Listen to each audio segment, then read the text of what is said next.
హిందూపురం తాజా వార్తలు విశ్లేషణాత్మక చర్చ. నమస్కారమందరికీ. ఈరోజు మన హిందూపురం ప్రాంతానికి సంబంధించిన కొన్ని ముఖ్యమైన సంఘటనలు, సామాజిక కార్యక్రమాలు, రాజకీయ పరిణామాలు గురించి వివరంగా తెలుసుకుందాం. మొదటగా ఒక హత్య కేసుకు సంబంధించిన తాజా పరిణామంతో ప్రారంభిద్దాం. అవును, హిందూపురం మండలంలోని గుళ్లాపురం గ్రామానికి చెందిన దళిత యువకుడు ప్రసన్నకుమార్ హత్య కేసులో మరో కీలక నిందితుణ్ణి పోలీసులు అరెస్ట్ చేశారు. ఈ విషయాన్ని డీఎస్పీ మహేష్ మీడియాకు వెల్లడించారు. ఈ కేసు నేపథ్యాన్ని కొంచెం వివరంగా చూస్తే 2022 సంవత్సరంలో తూముకొంట పారిశ్రామిక వాడకు చెందిన ఒక మహిళతో పాటు మరో నలుగురు కలిసి ప్రసన్నకుమార్ను కర్ణాటక రాష్ట్రంలోని మంచెపెల్లి పోలీస్ స్టేషన్ పరిధిలో హత్య చేసినట్లు తెలుస్తోంది. ఈ ఘటన అప్పట్లో తీవ్ర సంచలనం సృష్టించింది. ఈ ఘటనపై కర్ణాటక పోలీసులు అప్పట్లో కేసు నమోదు చేసి 3 నిందితులను అరెస్ట్ చేశారు. అయితే బాధిత కుటుంబం మరియు నిందితులు అందరూ హిందూపురం మండలానికి చెందినవారు కావడంతో ఈ కేసును తర్వాత హిందూపురం అప్గ్రేడ్ పోలీస్ స్టేషన్కు బదిలీ చేశారు.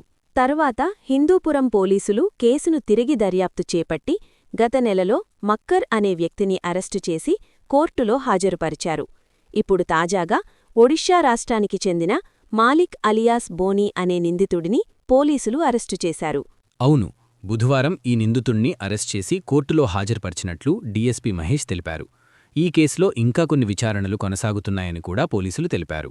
దోపిడీ కేసులో మరో 2 అరెస్టు. ఇప్పుడు మరో ముఖ్యమైన క్రైమ్ వార్త గురించి మాట్లాడుకుందాం. హిందూపురం మండలంలోని వినాయకనగర్ ప్రాంతంలో గత సంవత్సరం జరిగిన ఒక దోపిడీ కేసులో పోలీసులు మరో 2 నిందితులను అరెస్టు చేశారు. ఈ ఘటన గత ఏడాది జూన్ నెల చివర్లో జరిగింది.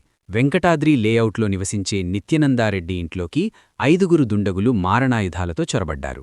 అవును, వారు ఇంట్లో ఉన్న కుటుంబ సభ్యులను బెదిరించి, బంధించి బీరువాలో ఉన్న బంగారు ఆభరణాలను దోచుకుని వెళ్లిపోయారు. ఈ ఘటనతో ఆ ప్రాంత ప్రజలు తీవ్ర భయానదోలనకు గురయ్యారు.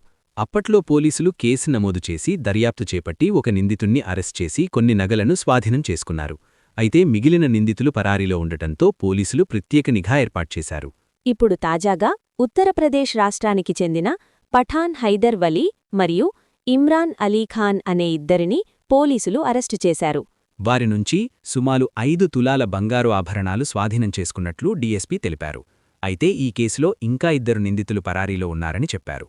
ఈ అరెస్టులకు సంబంధించి జరిగిన సమావేశంలో సీఐలు రాజగోపాల్ నాయుడు, ఆంజనేయులు, అబ్దుల్ కరీం, అలాగే ఎస్ఐలు మునీర్ అహ్మద్, మునిప్రతాప్ మరియు ఇతర పోలీసు సిబ్బంది పాల్గొన్నారు. విద్యార్థులకు సమానత్వంపై అవగాహన. ఇప్పుడొక సామాజిక అవగాహన కార్యక్రమం గురించి మాట్లాడుకుందాం. మహిళలపై గౌరవభావం, లింగ సమానత్వం వంటి అంశాలపై విద్యార్థులకు అవగాహన కల్పించేందుకు పోలీసులు ప్రత్యేక కార్యక్రమాలు నిర్వహిస్తున్నారు. మండలంలోని సంతేబిదునూరు ఉన్నత పాఠశాలలో బుధవారం ఈ కార్యక్రమం జరిగింది. డీఎస్పీ మహేష్ విద్యార్థులకు మహిళల గౌరవం, లింగ వివక్షత నిర్మూలన వంటి అంశాలపై వివరించారు. ఈ కార్యక్రమంలో భాగంగా పోలీసులు ప్రత్యేక లఘుచిత్రాలను కూడా ప్రదర్శించారు. సమాజంలో మహిళలపై జరుగుతున్న అఘాయితాలను అరికట్టడం కోసం ఈ కార్యక్రమాలను ప్రభుత్వం నిర్వహిస్తోంది.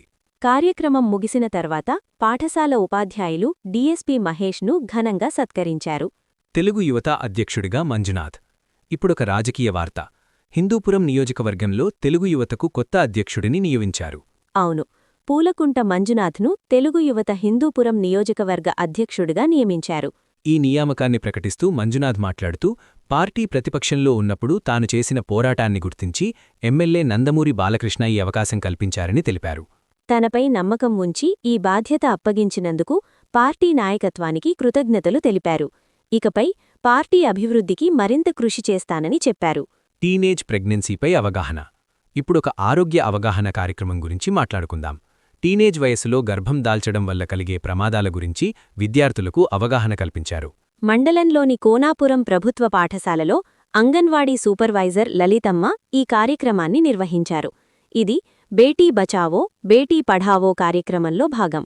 ఈ సందర్భంగా చిన్న వయసులో గర్భం దాల్చడం వల్ల ఆరోగ్య సమస్యలు, విద్యా భవిష్యత్తుపై ప్రభావం వంటి అంశాల గురించి వివరించారు. అలాగే బాల్య వివాహాలను పూర్తిగా నివారించాలని సూచించారు. ఈ కార్యక్రమంలో ఉపాధ్యాయులు వెంకటేశ్వర్లు, అంగన్వాడీ కార్యకర్తలు రామాంజనమ్మ, కళావతి పాల్గొన్నారు.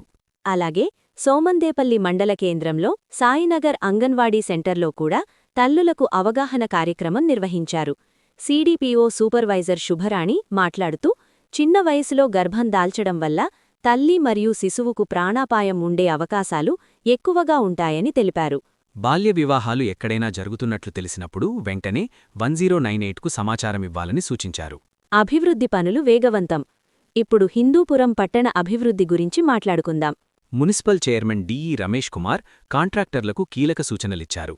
రోడ్డు పనులు నాణ్యతా ప్రమాణాలు పాటిస్తూ వేగంగా పూర్తి చేయాలని అన్నారు. బుధవారం ముద్దిరెడ్డిపెల్లి ప్రాంతంలో నిర్మిస్తున్న సిమెంటు రోడ్డు పనులను ఆయన పరిశీలించారు. ఇటీవల పట్టణ అభివృద్ధి కోసం ₹92.50 కోట్ల నిధులు విడుదలయ్యాయి. వాటితో కాలువలు మరియు రోడ్ల నిర్మాణం చేపడుతున్నట్లు తెలిపారు.